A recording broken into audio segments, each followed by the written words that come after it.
Good morning, everyone.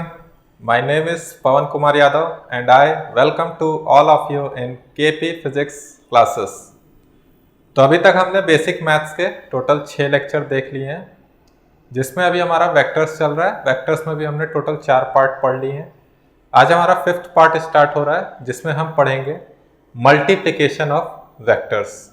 ठीक, पिछले class में हमने देखा होगा addition and subtraction of vectors and resolution of vectors. आज हम देखेंगे मल्टीप्लिकेशन ऑफ वेक्टर्स। तो मैंने बताया भी था पिछले क्लास में कि मल्टीप्लाई करने के लिए हमारे पास क्या होते हैं, 2 तरीके होते हैं।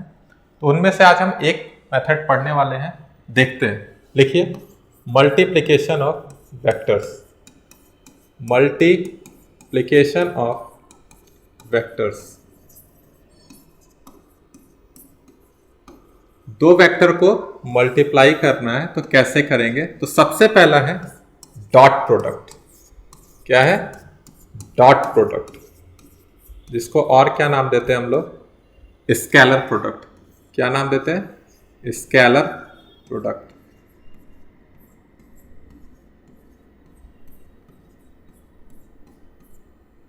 ठीक है, चलिए देखते हैं। जैसे आपका 2 वेक्टर है, एक ए वेक्टर और दूसरा क्या है? बी वेक्टर, और इनके बीच का एंगल क्या है? Theta. Theta is the angle between A vector and B vector. तो हम यहाँ पे डॉट प्रोडक्ट क्या कहना चाह रहे हैं? जैसे कि आपका ये ए वेक्टर है और साथ में डॉट प्रोडक्ट कर रहे हैं बी वेक्टर का। देखिए डॉट डॉट दिए हैं। दूसरा अभी हम पढ़ेंगे क्रॉस प्रोडक्ट। क्या पढ़ेंगे? Cross product. तो वहाँ पे क्रॉस देंगे बीच में, दोनों का मतलब है अलग अलग। तो ए डॉट बी जब करेंगे तो इसका फॉर्मूला जो आएगा वो आएगा magnitude of A vector that is A, फिर मल्टीप्लाई में होगा magnitude of B vector that is B, और साथ में cosine of angle between these 2 vectors, मतलब कॉस ऑफ थीटा। तो ए वेक्टर डॉट बी वेक्टर का वैल्यू आ रहा है ए बी कॉस थीटा। अब देखिए ये भी मैग्नीट्यूड, बी भी मैग्नीट्यूड, और कॉस थीटा भी क्या है? मैग्नीट्यूड। तो हम जब कभी भी डॉट प्रोडक्ट करेंगे 2 वेक्टर्स का, तो हमें जो प्रोडक्ट मिलने वाला है वो स्केलर मिलेगा। कैसा मिलने वाला है? Quantity, scalar quantity. लिख लीजिए यहाँ पे the dot product of 2 vectors gives the scalar quantity. कैसा क्वांटिटी देखने को मिलेगा? स्केलर। मतलब अगर हम 2 वेक्टर को डॉट प्रोडक्ट कर रहे हैं तो हमें स्केलर क्वांटिटी, मतलब सिर्फ और सिर्फ मैग्नीट्यूड, डायरेक्शन का कोई लेना देना नहीं है। तो ऐसा आपको कहाँ देखने को मिलेगा? हम जब पढ़ेंगे वर्क एनर्जी पावर, तो वर्क डन देखेंगे। जैसे वर्क डन, एक एग्जांपल हम बस आपको बता दे रहे हैं, बाकी देखेंगे आगे की कैसे क्या होता है। वर्क डन क्या होता है? एक स्केलर क्वांटिटी है। इसको हम लिखते हैं scalar product of force vector और displacement vector. Scalar product of force vector and displacement vector. ठीक है, तो ये एक एग्जांपल है। चलिए आगे देखते हैं। अब जैसे आपको A vector dot B vector पता चल गया, which is equal to A B of cos theta. मान लीजिए आपको A vector dot B vector पता है, ए भी पता है, बी भी पता है, तो थीटा निकाल पाइएगा कि नहीं? ये हम निकालना सिखाएंगे कि बाकी इसको कैसे और निकालेंगे। एक तो फॉर्मूला आप सीख चुके हैं, बाकी देखते हैं कॉस थीटा को क्या लिख सकते हैं। तो जैसे कॉस थीटा है, इसको आप क्या लिख सकते हैं? A vector dot of B vector, इसका कुछ वैल्यू होगा, डिवाइड में मैग्नीट्यूड ऑफ ए और मैग्नीट्यूड ऑफ बी। तो यहाँ से हम थीटा निकाल सकते हैं, which is equal to cos inverse A vector dot B vector और डिवाइड में ए बी। समझ में आ गया? तो इसको लिखिए फटाफट आप। हुआ? चलिए और देखते हैं। जैसे क्या होता है, ये सिर्फ और सिर्फ एक स्केलर क्वांटिटी आएगा। सिर्फ और सिर्फ क्या आएगा? Scalar quantity. तो सिर्फ मैग्नीट्यूड से मतलब है। तो मान के चलिए आप बी वेक्टर डॉट ए वेक्टर को भी लिख रहे हैं। देखिए यहाँ पे बी वेक्टर डॉट ए वेक्टर को भी लिख रहे हैं, तो क्या मिलेगा? बोलिएगा। बी ए, क्या एंगल दोनों के बीच का चेंज हो जाएगा क्या? नहीं। क्या हो जाएगा? Cos of theta. ठीक है, तो आपको नहीं लग रहा है कि जो मैग्नीट्यूड यहाँ आया था ए बी कॉस थीटा, वही मैग्नीट्यूड वहां भी आया है, बी ए कॉस थीटा। इसका मतलब क्या है? कि ये कम्यूटेटिव लॉ को फॉलो करता है। कौन? Dot product. तो ए vector dot B vector is equal to b vector dot A vector. बहुत ही ज़्यादा इंपॉर्टेंट है ये, ठीक है। अभी हम क्वेश्चंस देखेंगे तो वहाँ पे देखेंगे कि कैसे इसका हम यूज़ करने वाले हैं, ठीक। देखिए यहाँ पे कैसा लॉ है ये, कम्यूटेटिव, ठीक। आगे देखिए डिस्ट्रीब्यूटिव भी होता है। डिस्ट्रीब्यूटिव में हम देख लेते हैं, जैसे a vector dot of B vector plus of c vector which is equal to, अब क्या है कि हम इस डॉट को ऐसे कर सकते हैं। देखिए a vector dot B vector plus a vector dot c vector, ठीक है, लिख सकते हैं इसको बोलते हैं डिस्ट्रीब्यूटिव लॉ। इसको क्या बोलते हैं? Distributive law.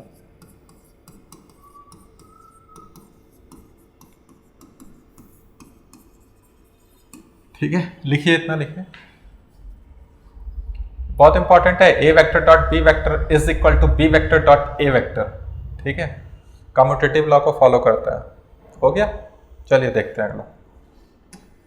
अब हम बोल रहे हैं, कुछ कंडीशन ले रहे हैं, ठीक है। यहां पे देखते हैं थीटा को हम रख रहे हैं 90 डिग्री, थीटा को हम रख देंगे 0 डिग्री, थीटा को हम रख देंगे 180 डिग्री, ठीक है। और भी केस देखेंगे, पहले 90 डिग्री पे देखते हैं क्या होने वाला है। जैसे आपका A vector dot B vector लिखा हुआ है which is equal to A B cos of theta, theta की जगह क्या लिख दीजिएगा? 90 डिग्री। तो कॉस 90 का वैल्यू आपको पता है ना, पढ़ा चुके हैं शुरू के लेक्चर्स में। तो कॉस 90 का वैल्यू क्या होता है? 0। तो ये पूरा टर्म क्या हो जाएगा? 0। इसका मतलब आपको यहाँ क्या देखने को मिल रहा है कि जो ए वेक्टर है वो परपेंडिकुलर है किसके? बी वेक्टर के। देन अगर ए वेक्टर परपेंडिकुलर है बी वेक्टर के, देन ए वेक्टर डॉट बी वेक्टर क्या हो रहा है? 0। समझ में आ रहा है कि नहीं? थीटा 90 दिए, इसका मतलब क्या आ रहा है कि ए वेक्टर अगर परपेंडिकुलर है बी वेक्टर के तो इन दोनों का जो स्केलर प्रोडक्ट है वो कितना आ जा रहा है आपका? 0। ये कंडीशन है, ठीक है, याद रखना है इसको। अगर ए परपेंडिकुलर है बी के तो scalar product of A vector and B vector is 0। आते हैं 0 डिग्री पे देखते हैं, तो ए vector dot B vector is equal to A B cos of 0 degree, cos of 0 degree. तो बताइए कॉस 0 का वैल्यू क्या होता है? कॉस का मैक्सिमम वैल्यू आता है जो कि +1 है। तो यहाँ पे हमें क्या देखने को मिलेगा? A B. क्या देखने को मिलेगा? A B. तो मतलब ये मैक्सिमम वैल्यू आया है। ये कौन सा वैल्यू आ गया? मैक्सिमम। अगर डॉट प्रोडक्ट का मैक्सिमम वैल्यू चाहिए तो दोनों के मैग्नीट्यूड को क्या कर दीजिए? मल्टीप्लाई। अब वो कब होगा? जब मेरा दोनों जो वेक्टर है वो एक दूसरे के क्या होंगे? पैरेलल। दोनों वेक्टर एक दूसरे के क्या है? पैरेलल है। यहाँ पे देखिए a vector dot B vector is equal to A B of cos of 180 degree. तो कॉस 180 डिग्री का वैल्यू पता है ना आप सबको, क्या होता है? -1। तो यहां से हमें क्या देखने को मिल रहा है? ए vector dot B vector is equal to minus of a B. तो यहां पे हमें कौन सा वैल्यू देखने को मिल रहा है? मिनिमम वैल्यू, ठीक है। यहाँ पे कौन सा वैल्यू देखने को मिल रहा है? मिनिमम। ये कब हो रहा है? जब ए वेक्टर बी वेक्टर के एंटी पैरेलल है। जब ए वेक्टर बी वेक्टर के क्या है? एंटी पैरेलल है, ठीक है। लिख लीजिए इसको, या लिख लीजिए जिसको नहीं समझ में आता। A vector parallel to b vector, यहाँ जो है वो ए vector anti parallel to b vector. हो गया, ठीक है। और देखते हैं कॉस थीटा फर्स्ट क्वाड्रेंट में हमेशा क्या होता है? पॉजिटिव, और सेकेंड क्वाड्रेंट में क्या होता है? नेगेटिव। तो लिख रहे हैं हम यहाँ पे कि a vector dot B vector जो होगा वो हमेशा ग्रेटर देन 0 होगा। कब? In first quadrant. किस क्वाड्रेंट में? In first quadrant. First quadrant का मतलब क्या हो गया? कि थीटा मेरा जो होगा वो कहाँ से कहाँ होगा, 0 से 90 डिग्री। इसको हम लोग बोलते हैं एक्यूट एंगल। कौन सा एंगल होगा, एक्यूट एंगल के केस में मेरा जो डॉट प्रोडक्ट है दो वेक्टर का वो पॉजिटिव आने वाला है। और अगर नेगेटिव के केस में देखते हैं तो ए vector dot B vector less than 0 आएगा। कब, जब थीटा किस में हो, थीटा किस में हो, सेकेंड क्वाड्रेंट में। किस क्वाड्रेंट में हो थीटा, सेकेंड क्वाड्रेंट में। दैट इज थीटा का वैल्यू 90 से 120 के बीच में, 120 बोल रहे हैं, 180 के बीच में। तो इसको किस तरह का एंगल बोलते हैं हम लोग, ऑब्ट्यूज एंगल। किस तरह का एंगल है ये, ऑब्ट्यूज एंगल। ठीक है, लिखिए फटाफट लिखिए।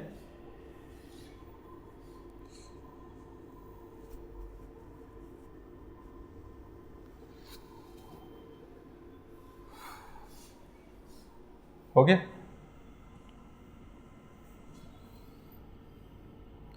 चलिए ध्यान से सुनिएगा।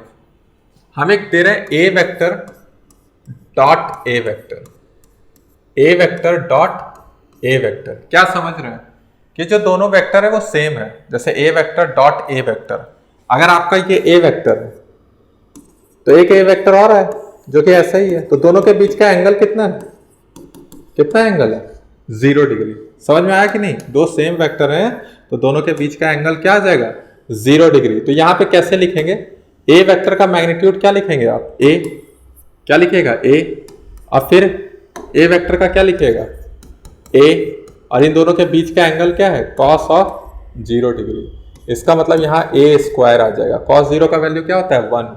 तो ए वेक्टर डॉट ए वेक्टर को हम क्या लिख सकते हैं, मैग्नीट्यूड ऑफ ए का स्क्वायर। या आप इसको इस तरह भी लिख सकते हैं, मैग्नीट्यूड ऑफ ए ऐसे भी दिखाते हैं, ये स्क्वायर, ये भी लिखा हुआ आपको मिल सकता है। हो गया। अब हम आते हैं ऑर्थोगोनल वेक्टर्स पे। जैसे देखिए यहाँ पे ये सब क्यों कर रहे हैं, अभी इसका एप्लीकेशन देख लेंगे तो समझ में आ जाएगा। जैसे ये आपका एक्स एक्सिस है, ये वाई एक्सिस है और ये जेड एक्सिस है। तो यहाँ पे यूनिट वेक्टर आई कैप, वाई एक्सिस का जे कैप और जेड एक्सिस का के कैप। तो ये आपस में कैसे वेक्टर्स होते हैं, ऑर्थोगोनल है ये सब। मतलब एक दूसरे के क्या है, ये परपेंडिकुलर, एक दूसरे के क्या है, ये परपेंडिकुलर। मतलब आई कैप जो है वो परपेंडिकुलर है जे कैप के, जे कैप जो है वो परपेंडिकुलर है के कैप के, और के कैप जो है वो परपेंडिकुलर है आई कैप के। मतलब हर दो यूनिट वेक्टर के बीच का एंगल 90 डिग्री है। ठीक, अब हम देखिए यहाँ पे लिख रहे हैं कुछ, समझिएगा यहाँ पे। जैसे i cap dot I cap, i cap ले रहे हैं, इसका मतलब क्या है, दोनों सेम वेक्टर है तो दोनों का डायरेक्शन सेम है, तो एंगल क्या होगा दोनों के बीच का, 0 डिग्री। तो magnitude of i, magnitude of i और कॉस में क्या हो जाएगा, 0 डिग्री। ठीक है, कॉस में क्या हो जाएगा, 0 डिग्री। अब मैग्नीट्यूड ऑफ आई बोलिए कितना होता है, यूनिट वेक्टर है तो उसका मैग्नीट्यूड 1, यहाँ भी 1 और यहाँ पे भी क्या आ जाएगा 1। तो आंसर क्या आ जा रहा है, i cap dot I cap का 1। उसी तरह से जब आप जे कैप डॉट जे कैप भी लिखिएगा तो क्या आएगा बताइए, यहाँ मैग्नीट्यूड ऑफ जे कैप 1, फिर जे कैप, फिर 1, फिर दोनों के बीच का एंगल 0 डिग्री, तो क्या आएगा 1 ही आने वाला है। उसी तरह के कैप डॉट के कैप का भी magnitude of K cap 1, magnitude of K cap 1, cos 0 degree 1 which is equal to 1। तो यहाँ से एक चीज़ देखने को मिला हमें कि आई कैप मतलब सेम है, i cap dot I cap is equal to j cap dot J cap is equal to k cap dot के कैप इज इक्वल टू 1। समझ में आया, लिखिए, लिखते जाइए।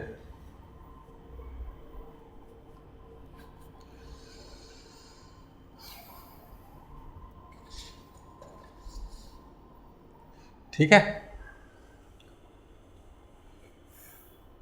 आइए यहाँ पे। अब क्या है, अब हम बोल रहे हैं आई कैप डॉट जे कैप बताइए, आई कैप डॉट जे कैप या जे कैप डॉट के कैप या के कैप डॉट आई कैप। ठीक है, ध्यान से सुनिएगा। या इसको हम ये भी लिख सकते हैं जे कैप डॉट आई कैप, पता है ना कम्यूटेटिव लॉ से।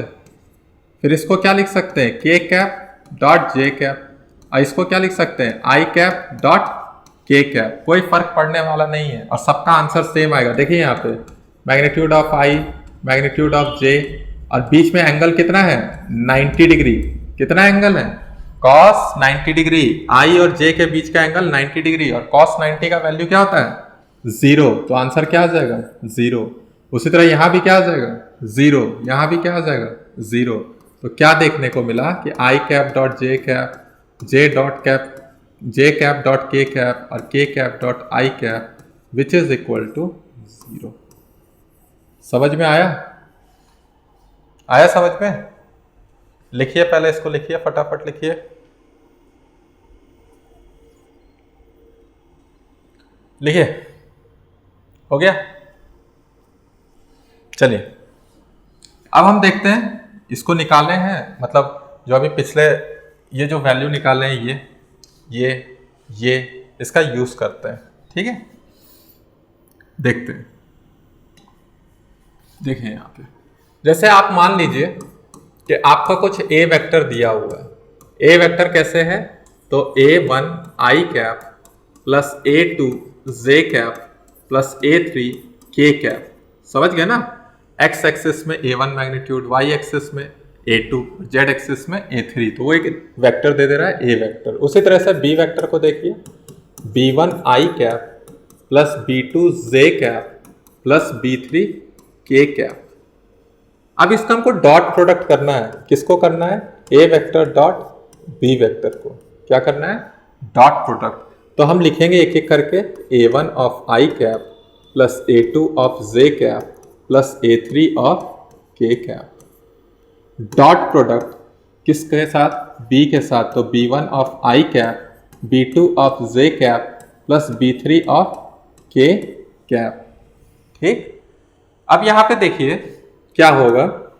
हम क्या कर रहे हैं, एक बार इस a1 को, a1 आई को पूरे के साथ मल्टीप्लाई कर दे रहे हैं। देखिए क्या बोल रहे हैं, a1 b1 आई कैप डॉट आई कैप। ठीक है, डॉट प्रोडक्ट ही है ना। उसके बाद देखिए फिर a1 को b2 के साथ, तो a1 b2 आई कैप डॉट जे कैप। फिर a1 का किसके साथ बच गया? b3 के साथ, तो a1 b3 आई कैप डॉट के कैप। समझ में आया? आगे देखते हैं। अब a1 वाला तो हो गया कंप्लीट, a2 को भी देखिए, तो a2 b1 जे कैप डॉट आई कैप। समझ में आ रहा है? a2 b1 जे कैप डॉट आई कैप। फिर आ जाएगा a2 b2 जे कैप डॉट जे कैप। फिर a2 का b3 के साथ, तो a2 b3 जे कैप डॉट के कैप। a2 का भी कंप्लीट हो गया। a3 देख लीजिए, तो a3 b1 के साथ, तो a3 क्या है? के कैप डॉट आई कैप हो जाएगा।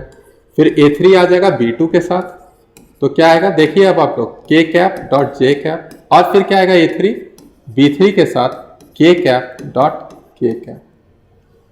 समझ में आ रहा है? अब देखिए पिछले जो स्लाइड में हमने देखा वैल्यूज, उसको पुट करते हैं। जैसे इसका वैल्यू क्या आ जाएगा 1, इसका क्या आ जाएगा 0, इसका भी 0, इसका भी 0, इसका आ जाएगा 1, इसका आ जाएगा 0, और इसका आ जाएगा 0, ये भी हो जाएगा 0, और ये आ जाएगा 1। तो 0 वाले सब खत्म हो गए ना, तो सिर्फ 1 वाले को लिख दीजिए। तो 1 में क्या बच रहा है? a1 b1, फिर क्या बच रहा है a2 b2, और फिर क्या बच रहा है a3 b3।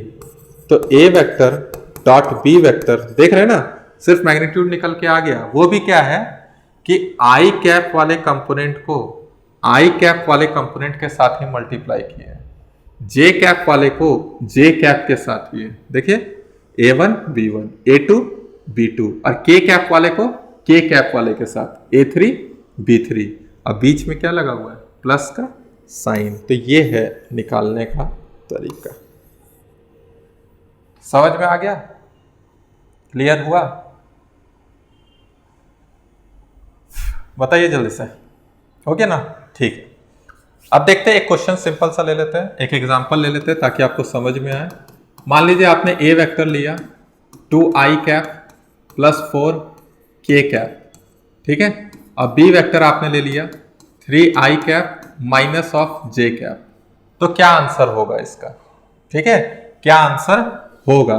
तो आपको हम बोले हैं कि आई का आई के साथ, जे का जे के साथ और के का के के साथ। तो लिखिए, जब जे नहीं है तो उसको जीरो मान लीजिए। जैसे 2i कैप, यहाँ जे नहीं है तो क्या हो जाएगा? Plus 0 of j cap plus 4 times of K cap.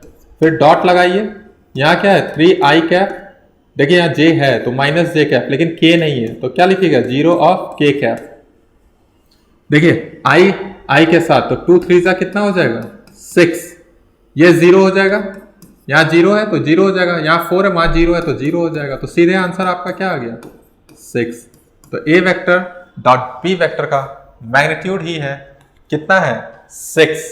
ठीक है, आंसर आ गया। हो गया। तो चलिए अब कुछ क्वेश्चंस कर लेते हैं हम लोग। चलिए देखते हैं। तो देखिए पहला क्वेश्चन क्या लिखा हुआ है? क्वेश्चन लिखा है कि find the angle between A vector and B vector. तो सबसे पहले हम फॉर्मूला जाएंगे। फॉर्मूला हमें पता है, क्या होता है फॉर्मूला? बोलिए। A vector dot B vector is equal to A b और फिर क्या होता है? कॉस ऑफ थीटा होता है ना। तो यहां से कॉस थीटा क्या निकालिएगा आप? बोलिए। Cos of theta is equal to A vector dot of B vector और डिवाइड में क्या हो जाएगा? A B. तो हमें क्या क्या चीज चाहिए? हमें चाहिए A vector dot B vector, फिर मैग्नीट्यूड ऑफ ए और मैग्नीट्यूड ऑफ बी। तो सबसे पहले हम लोग A vector dot B vector निकाल लेते हैं। अभी निकालने सीखे हम लोग, ये कैसे निकाला जाएगा इसको। तो देखते हैं ए वेक्टर कितना दिया हुआ है। देखिए 3i cap plus 4 of j cap dot में बी वेक्टर कितना दिया हुआ है? 12i cap plus 5 of j cap. ठीक, मल्टीप्लाई कीजिए आई कैप वाले कंपोनेंट को आई कैप वाले के साथ। तो 3 2 12 जा कितना हो जाएगा? 36। अब 4 को किसके साथ करना पड़ेगा? 5 के साथ, क्योंकि जे कंपोनेंट। तो यहाँ पे क्या आ जा रहा है? 36 plus 20 which is equal to 56। ठीक है, आगे क्या निकालना है? Magnitude of A. तो मैग्नीट्यूड ऑफ ए निकालने के लिए हमने क्या बताया था कल? अंडर रूट आई कैप का जो कंपोनेंट है उसका स्क्वायर, फिर जे कैप का जो है उसका स्क्वायर कर दीजिए। तो आंसर क्या आ रहा है इसका? 5। फिर बी का क्या आ रहा है वैल्यू का? बी का क्या वैल्यू आ रहा है? मतलब मैग्नीट्यूड ऑफ बी वेक्टर का क्या वैल्यू आ रहा है? 12 स्क्वायर। देखिए आई कैप में क्या लिखा हुआ है? 12, तो 12 का स्क्वायर, फिर 5 का स्क्वायर, तो ये आ जाता है आपका 13।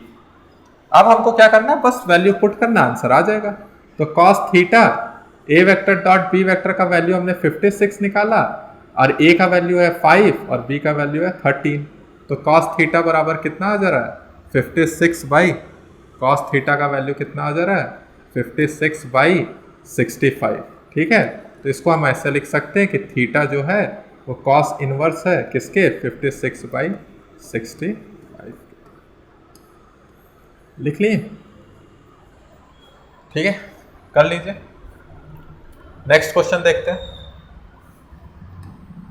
देखिए क्वेश्चन क्या लिखा हुआ है। क्वेश्चन लिखा हुआ है कि दो वेक्टर्स हैं, बी वेक्टर और क्यू वेक्टर, एक दूसरे के क्या है? परपेंडिकुलर हैं। तो हमें पूछ रहा है कि ये वैल्यू ऑफ एम अननोन है। जैसे यहाँ पे देखिए, दो जे कैप का कंपोनेंट 2m है और के कैप का कंपोनेंट m है। यहाँ के कैप का कंपोनेंट क्या है? m। तो एक बार करते हैं क्वेश्चन। क्वेश्चन में क्या दिया हुआ है कि p वेक्टर जो है वो परपेंडिकुलर है किसके? q वेक्टर के। अभी बताए थे पीछे स्लाइड में, आप भी कॉपी में देखिए कि जब कभी भी दो वेक्टर परपेंडिकुलर हो आपस में तो उनका डॉट प्रोडक्ट क्या हो जाएगा? 0। उनका डॉट प्रोडक्ट क्या हो जाएगा? 0। तो p वेक्टर की जगह लिखिए क्या वेक्टर दिया हुआ है? तो i cap plus 2 times of m j cap plus k cap m k cap plus m k cap. Dot product q vector कितना दिया हुआ है? 4i cap minus 2j cap plus m of k cap which is equal to 0। अभी हमने पढ़ा कि dot product करते कैसे हैं? आई कैप और आई कैप वाले कंपोनेंट को मल्टीप्लाई कर देना है। तो 1 इंटू 4 क्या हो जाएगा? 4। यहाँ प्लस 2m है, यहाँ माइनस 2 है, तो क्या हो जाएगा? Minus 4m। यहाँ प्लस m है, यहाँ भी प्लस m है, तो हो जाएगा m square which is equal to 0। ठीक है, क्या ये किसी चीज़ का फॉर्मूला लग रहा है आपको? तो देख लीजिए m माइनस टू का होल स्क्वायर है m square minus 4m plus 4 is equal to 0। इसका मतलब m का वैल्यू क्या आ जाएगा आपका 2। m का वैल्यू कितना आ जाएगा 2। तो कोई ऑप्शन है तो ऑप्शन नंबर बी हो गया। बना लीजिए इसको भी, आसान सवाल था एकदम। कंडीशन पता होना चाहिए कि अगर दो वेक्टर आपस में परपेंडिकुलर है तो उनका डॉट प्रोडक्ट क्या आता है 0। हो गया। नेक्स्ट क्वेश्चन देखते हैं। नेक्स्ट क्वेश्चन भी ऐसा ही है, बस उसमें थोड़ा सा एक्स्ट्रा मैथ्स देखते हैं क्या है। एक वेक्टर है a i cap plus b j cap plus k cap. Second vector है 2i cap minus 3j cap plus 4k cap, और दोनों आपस में क्या है परपेंडिकुलर है। अभी बताएं कि दो वेक्टर आपस में परपेंडिकुलर होंगे तो उनका डॉट प्रोडक्ट क्या हो जाएगा 0। तो अब a i cap plus b j cap plus k cap dot product किसके साथ 2i cap minus 3j cap plus 4k cap, इनका डॉट प्रोडक्ट क्या आएगा 0। क्यों? क्योंकि ये दोनों आपस में कैसे हैं एक दूसरे के परपेंडिकुलर। तो मल्टीप्लाई कीजिए, a को 2 के साथ 2a, b को 3 के साथ तो माइनस 3b, यहाँ प्लस 1 है या प्लस 4 है तो क्या हो जाएगा 0। ठीक है, इक्वेशन लिख लीजिए। Equation 2a minus 3b plus 4 is equal to 0। तो ऐसा करते हैं, इसको हम लिख देते हैं 2a minus 3b is equal to minus of 4। ये इक्वेशन नंबर मेरा हो गया 1। सेकेंड क्या दिया हुआ है देखिए 3a plus 2b is equal to 7। ये हो गया इक्वेशन नंबर 2। अब इसको सॉल्व करना है, दो अननोन है a और b और दो इक्वेशन भी हैं। तो ऐसा कीजिए, इसको मल्टीप्लाई कर दीजिए 2 से और इसको मल्टीप्लाई कर दीजिए 3 से। तो जब 2 से मल्टीप्लाई कीजिएगा तो ये माइनस 6b और ये हो जाएगा 3 से मल्टीप्लाई कीजिएगा प्लस 6b, तो दोनों को ऐड भी कर देना है। ठीक है, तो यहाँ देखिए 2 2 जा 4a, यहाँ पे क्या हो जाएगा 3 3 जा 9a, जुड़ गया दोनों। यहाँ पे देखिए माइनस 4 इंटू 2 कितना हो जाएगा माइनस 8 और प्लस 7 3 जा 21। ठीक है, तो यहाँ से हम देख ले रहे हैं मेरा इधर आ रहा है 13a और इधर आ जा रहा है 21 में से 8 जाएगा तो कितना बचेगा 13। तो a का वैल्यू कितना आ गया 1। a का वैल्यू आ गया 1। अब जैसे ही a 1 आया तो पुट कर दीजिए, यहाँ पुट कर दीजिए। तो पुट करेंगे तो 3 है, उधर जाएगा तो 7 माइनस 3 4 और 2 से डिवाइड कर देंगे। इट मीन्स b का वैल्यू कितना आ जा रहा है 2। तो a 1 हो गया और b आ गया 2। अब आगे क्वेश्चन पढ़ते हैं। क्वेश्चन बोल रहा है ratio of a to b, मतलब a बाई b। तो देख लीजिए यहाँ पे कितना आ रहा है a बाई b 1/2 और उसने क्या दिया है x/2। तो यहाँ से क्या देखने को मिल रहा है कि 2 2 कैंसिल, तो x का वैल्यू कितना हो जाएगा 1। और वही पूछा है क्वेश्चन में कि वैल्यू ऑफ x क्या होगा, तो आंसर क्या आ जाएगा 1। ठीक है, कर लीजिए, हो गया।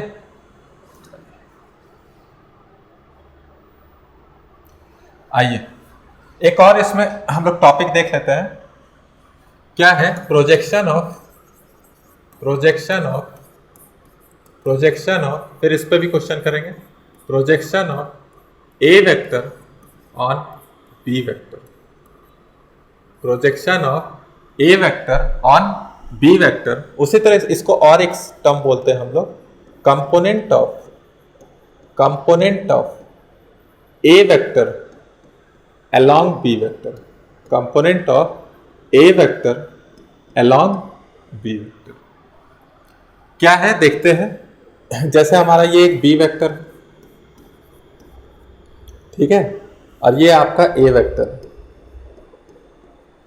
तो क्या बोल रहे हैं देखिए प्रोजेक्शन a का b पे कितना बन रहा है, या हम बोल सकते हैं a वेक्टर का जो कंपोनेंट होगा along b वेक्टर उसको कैसे देख रहे हैं। ठीक है, ध्यान से देखिएगा, प्रोजेक्शन जब देखेंगे तो ये परपेंडिकुलर ड्रॉ कर रहा है, प्रोजेक्शन चाहिए ना इस पे। तो ऊपर से कोई देख रहा होगा यहाँ से, तो उसको क्या प्रोजेक्शन दिख रहा है, या कंपोनेंट देखना है तो ऐसे ही देखिएगा ना, दो वेक्टर से मिलकर रिजल्टेंट आता है। तो एक कंपोनेंट आपका ये वाला आएगा, देखिए यहाँ पे कलर चेंज कर रहा है, ये कंपोनेंट ये क्या होगा अगर ये ए वेक्टर है और ये एंगल क्या है थीटा, तो ये लेंथ क्या आ जाएगा a cos थीटा। समझ में आया कि नहीं?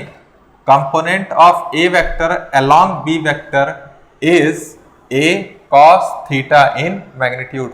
लिख रहे हैं हम, उसी को projection of A on B भी बोलते हैं। तो क्या है component of A, component of A, component of A along B. अभी सिर्फ और सिर्फ हम क्या देख रहे हैं? मैग्नीट्यूड। तो क्या देखने को मिल रहा है? ए वेक्टर, सॉरी, क्या देखने को मिल रहा है? ए कॉस थीटा। क्या देखने को मिल रहा है? ए कॉस थीटा। ठीक है, इसको हम लोग बोल सकते हैं, और भी क्या बोल सकते हैं? Projection of A on B, projection of A on B.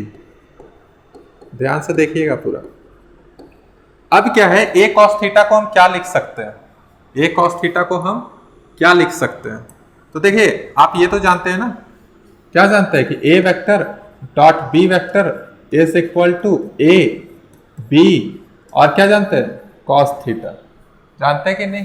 तो हमें क्या चाहिए यहां से, किस चीज का वैल्यू चाहिए? तो देखिए, ए और कॉस थीटा का वैल्यू चाहिए। तो ऐसा नहीं लिख सकते ए कॉस थीटा को। ए कॉस थीटा को हम लिख सकते हैं a vector dot B vector, और डिवाइड में क्या हो जाएगा? बी। ठीक है, ए वेक्टर डॉट बी वेक्टर और डिवाइड में क्या हो जाएगा? बी। और क्या लिख सकते हैं? तो ए वेक्टर, अब देखिए बी वेक्टर में डिवाइड में बी है, तो इसको हम लिख सकते हैं बी कैप। क्या लिख सकते हैं? बी कैप, मतलब यूनिट वेक्टर है वो। ए vector dot unit vector of B. तो देखिए, हम यहाँ पे ए कॉस थीटा को और क्या क्या लिख सकते हैं? लिख सकते हैं a vector dot B vector और डिवाइड में बी, या इसी को लिख सकते हैं a vector dot B cap. समझ में आया? तो ये आपका सिर्फ और सिर्फ क्या बता रहा है? मैग्नीट्यूड बता रहा है। यहाँ पे हमको सिर्फ क्या देखने को मिल रहा है? मैग्नीट्यूड। क्या देखने को मिल रहा है? मैग्नीट्यूड। लेकिन हम डायरेक्शन भी पूछे तो हम क्या करना चाहेंगे कि ये जो ए कॉस थीटा है वो किसके अलोंग है? बी वेक्टर के। तो मैग्नीट्यूड यही लिखेंगे। डायरेक्शन के लिए क्या कर देंगे? Unit vector of B. जैसे और क्या लिख सकते हैं in terms of direction? In terms of direction, direction भी चाहिए हमें। क्या चाहिए? डायरेक्शन भी। तो projection of A on B या component of A on B, A on B क्या लिखेंगे? क्या लिखेंगे? इसको लिखिए A vector B vector by B, और बाहर में क्या हो जाएगा आपका? B cap. समझ में आया? ये आपका मैग्नीट्यूड है और ये क्या है? डायरेक्शन। तो ए vector dot B vector divide में बी और बी कैप, या ऐसा भी दिखा मिल सकता है ए वेक्टर डॉट बी कैप, और बाहर में भी क्या लगा हुआ है? B cap. इतना समझ में आया आपको? आ गया ना? तो projection of A on B, तो देख लीजिए, समझिए, ए ऑन बी बोल रहा है या ए अलोंग बी बोल रहा है, तो ए कॉस थीटा है। अगर उसी तरीके से मान लीजिए क्या होता है, बी अलोंग ए हो जाता, तब क्या लिखते हैं? अब हम डायरेक्ट दिखा रहे हैं, देखिएगा यहाँ पे, projection of B along A vector, यहाँ लिख रहे हैं, इसको हटा दे रहे हैं, projection of B along A vector, यहाँ मैग्नीट्यूड लिख रहे हैं, देख लीजिएगा, यहाँ सिर्फ मैग्नीट्यूड है, मैग्नीट्यूड की बात कर रहे हैं। देखिएगा, प्रोजेक्शन ऑफ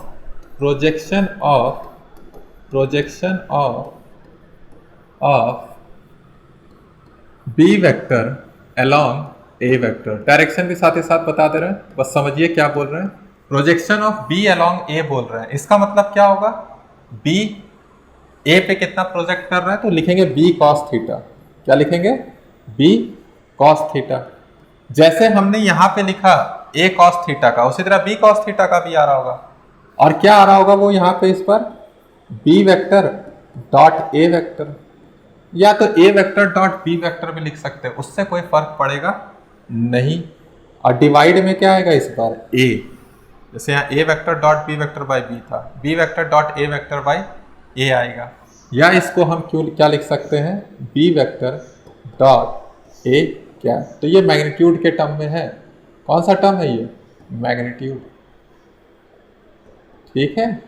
और जब डायरेक्शन की बात करेंगे, तो डायरेक्शन की बात करेंगे तो देखो साफ साफ लिखा है अलोंग ए वेक्टर, मतलब ए कैप लगा देंगे। इन टर्म्स ऑफ डायरेक्शन देखिए, in terms of direction, in terms of direction. तो projection of B, projection of B वो आपको एग्जाम में बता देगा, आपको मैग्नीट्यूड निकालना है कि डायरेक्शन निकालना है, क्वेश्चन देख के समझ में आ जाएगा। अब देखिए यहाँ पे projection of B on A क्या हो जाएगा, B cap vector dot A cap, और बाहर में किस अलॉन्ग है, ए के, तो क्या हो जाएगा ए कैप। ये मैग्नीट्यूड और ये डायरेक्शन। समझ में आ गया? लिख लीजिए इसको, बहुत ही इंपॉर्टेंट है। हो जाएगा ना? चलिए इस पे क्वेश्चंस देख लेते हैं।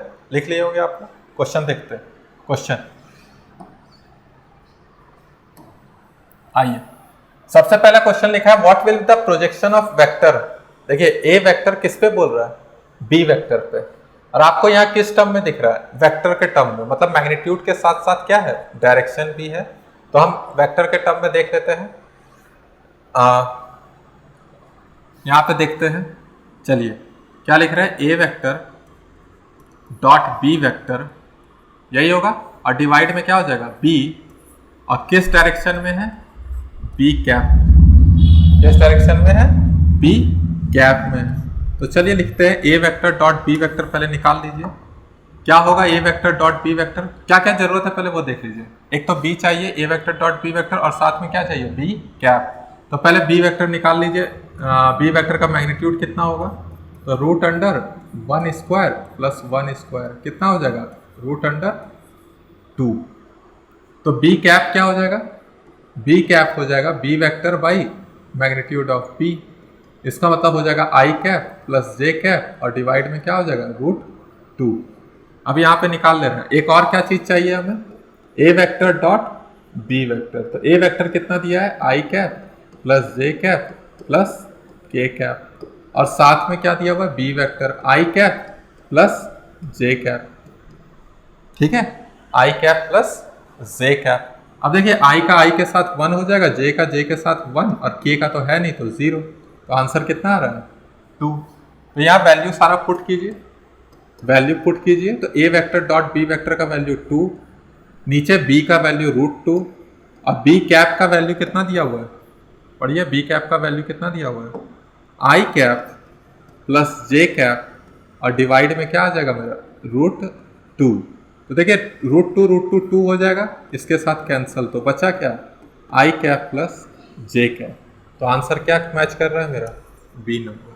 कौन सा ऑप्शन मैच कर रहा है, बी नंबर। ठीक है, लिख लीजिए इसको, समझ में आ गया ना। अगर वो आपको वेक्टर के टर्म में पूछेगा, मतलब डायरेक्शन भी चाहिए, तो आपको साथ में क्या करना पड़ेगा, जिसके अलॉन्ग है, जिस पे है उसको निकाल दीजिए। ठीक है, उसको भी क्या करना पड़ेगा, बी कैप डायरेक्शन बताना पड़ेगा। बाकी ये मैग्नीट्यूड है, मैग्नीट्यूड रहता है तो 2/√2 मतलब √2 आंसर आता है। ठीक है, चलिए अगला क्वेश्चन। अगला क्वेश्चन क्या है, if A vector is equal to 2i cap plus 3j cap minus k cap, ये मीटर यूनिट है, और बी वेक्टर क्या है, i cap plus 2j cap plus 2k cap metre है। द मैग्नीट्यूड ऑफ कंपोनेंट, देखिए इस पर क्या पूछा है, मैग्नीट्यूड, बोले ना क्वेश्चन आपको बता देगा कि क्या पूछ रहा है, मैग्नीट्यूड पूछ रहा है कि मैग्नीट्यूड के साथ डायरेक्शन भी पूछ रहा है, मतलब वेक्टर।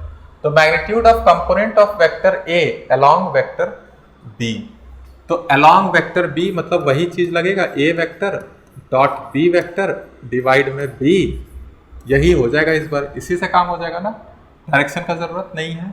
तो पहले ए वेक्टर डॉट बी वेक्टर निकाल लीजिए, क्या होगा ए वेक्टर डॉट बी वेक्टर, बोलिए जल्दी से। तो यहाँ पे लिख रहे हैं 2i cap plus 3j cap minus of k cap, और यहाँ पे क्या हो जाएगा, i cap plus 2j cap plus 2 times of k cap.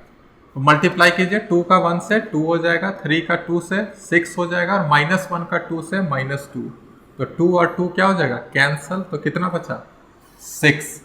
अब यहाँ पे क्या चाहिए, एक और चीज, मैग्नीट्यूड ऑफ बी। तो मैग्नीट्यूड ऑफ बी आप लोग निकालिए, 1 का स्क्वायर प्लस 2 का स्क्वायर प्लस 2 का स्क्वायर, तो कितना आंसर आ रहा है, 9 आ रहा है। 9 का कितना हो जाता है, 3। तो यहाँ पे निकाल दीजिए। ए वेक्टर डॉट बी वेक्टर कितना दिया हुआ है, 6, और नीचे क्या है 3, तो आंसर क्या हो जाएगा 2। तो क्या हो जाएगा 2। हो गया, लिख लिए, लिख लीजिए। एक क्वेश्चन और करेंगे, फिर आज का क्लास हमारा यहीं तक रहेगा। नेक्स्ट क्लास में हम लोग वेक्टर प्रोडक्ट देखेंगे, जिसको क्रॉस प्रोडक्ट भी बोलते हैं। उसके बाद वेक्टर हमारा हो जाएगा समाप्त। कुछ क्वेश्चंस बाकी रह गए हैं वेक्टर में, वो भी देख लेंगे साथ ही साथ। फिर उसके बाद स्टार्ट करेंगे हम लोग डिफरेंशिएशन और इंटीग्रेशन। चलिए लास्ट क्वेश्चन देखते हैं।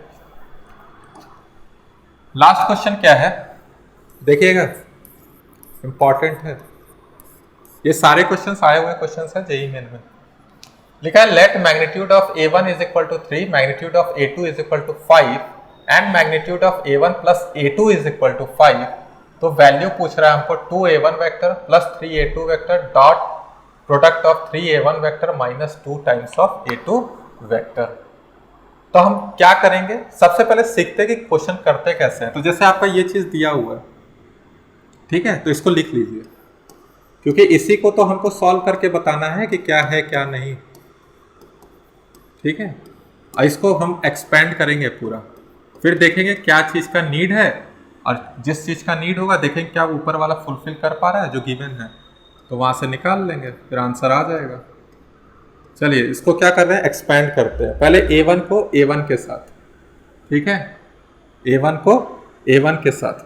यहाँ i cap j cap k cap नहीं है कि a1 a1 के साथ देख लिए, a2 a2 के साथ देख लिए और हो जाएगा, वो काम मत करिएगा। चलिए यहाँ पे देख रहे हैं 3 2 जा 6, 3 2 जा 6 a1 vector dot a1 vector. समझ में आ रहा है ना आपको जो बात हम बोले। यहाँ a1 है i cap plus j cap plus k cap के फॉर्म में होगा कुछ, उसी तरह a2 भी है। यहाँ पे फिर देखिए a1 को कीजिए किसके साथ, a2 के साथ, तो कितना आ जाएगा 2 माइनस 2, तो क्या हो जाएगा -4, और क्या हो जाएगा a1 vector dot a2 vector. उसके बाद आइए 3 और 3 है 9 है, और इस पर a2 पहले a1 बाद है, तो a2 vector dot a1 vector.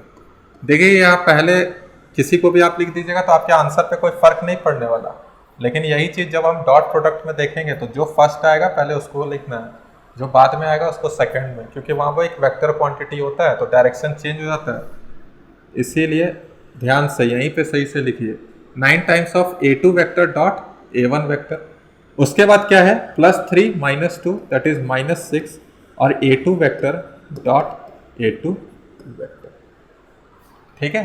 अभी हमने निकाला, पीछे थ्योरी किए थे, थ्योरी में क्या किए थे कि दो अगर सेम वेक्टर का हम डॉट प्रोडक्ट कर रहे हैं तो वो मैग्नीट्यूड का स्क्वायर आ जाता है, मैग्नीट्यूड का क्या आ जाएगा स्क्वायर। अब देखिए यहाँ पे एक और चीज हम बताए थे कि जो a1 a2 है वो किसके बराबर होता है, a2 a1 के, किसके बराबर होता है a2 a1 के। तो किसी भी आप एक को चेंज कर लीजिए, इसको a1 a2 लिख दे रहे हैं, तो 9 में से 4 जाएगा तो कितना बचेगा 5 times of a1 vector dot a2 vector. ऐसा आप क्रॉस में नहीं कर सकते। अब यहाँ पे देखिए -6 देख लीजिएगा कहीं गलती नहीं है ना, -6 हो जाएगा, फिर आपका ये प्लस हो जाएगा, ये भी माइनस, ठीक है, -6 मैग्नीट्यूड ऑफ सिमिलर, ये भी क्या हो जाएगा a2 का स्क्वायर, ठीक है। देखिए क्या क्या वैल्यू पुट कर सकते हैं, a1 कितना दिया हुआ है 3, तो 3 का स्क्वायर, ठीक है।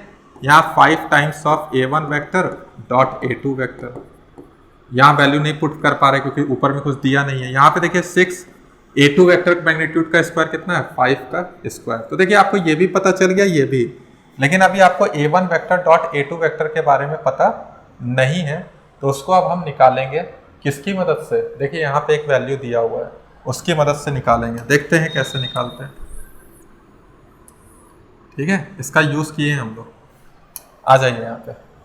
जैसे आपका क्या दिया हुआ है, magnitude of a1 vector plus magnitude of a2 vector which is equal to 5, which is equal to 5, ठीक है।